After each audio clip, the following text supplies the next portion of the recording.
ব্রাহ্মণবাড়িয়ার সরাইল উপজেলার তেলিয়াকান্দি গ্রামে বিএনপির ভারপ্রাপ্ত চেয়ারম্যান তারেক রহমানের ৩১ দফা বাস্তবায়ন নিয়ে আলোচনা সভা অনুষ্ঠিত হয়েছে। শনিবার বিকেলে তেলিকান্দি মদিনাতুল উলুম ইসলামিয়া মাদ্রাসা মাঠে এই আলোচনা সভা অনুষ্ঠিত হয়। এতে প্রধান অতিথি ছিলেন ব্রাহ্মণবাড়িয়া ২ আসনে ধানের শীষে মনোনয়ন প্রত্যাশী জেলা বিএনপির সদস্য আহসান উদ্দিন খান শিপন।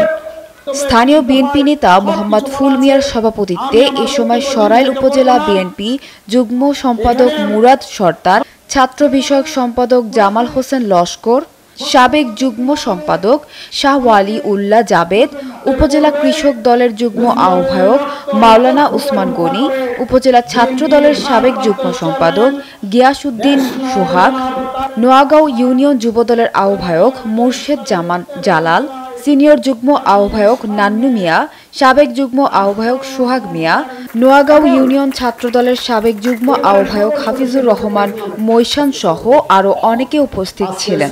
প্রধান অতিথির বক্তৃতায় আহসান উদ্দিন খান শিপন বলেন, আমাদের গ্যাস দিয়ে ঢাকায় রান্না হয় আর আমাদের মা বোনেরা কষ্ট ভোগ করে।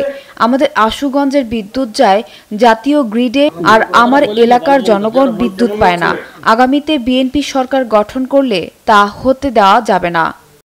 এই তেলিকান্দির বিএনপির নেতৃবৃন্দের উদ্দেশ্যে বলতে চাই, কে বা কে ডাকলো সেটা বিষয় নয়, আমাদের কাজ হচ্ছে আগামী দিনের রাষ্ট্র প্রধান হবেন যিনি বিগত ১৭ বছর সুদূর ১৪,০০০ কিলোমিটার দূর থেকে ফ্যাসিবাদের বিরুদ্ধে সমগ্র জাতিকে ঐক্যবদ্ধ করেছেন।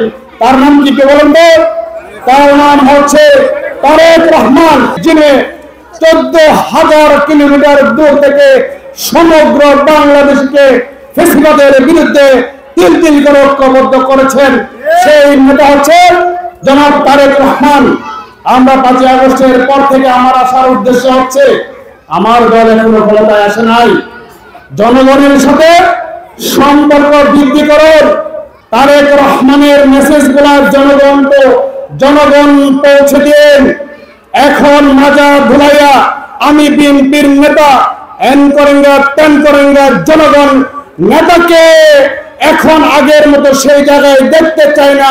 জনগণের মাইন্ডসেট চেঞ্জ হয়েছে। নেতাকে জনগণের কাছে যেতে হবে, জনগণ নেতার কাছে আসবে না। আলোচনা সভায় উপজেলা ও ইউনিয়ন বিএনপি ও অঙ্গ সংগঠনের সকল স্তরের নেতাকর্মীরা উপস্থিত ছিলেন। নিউজ ডেস্ক, জনতার টিভি।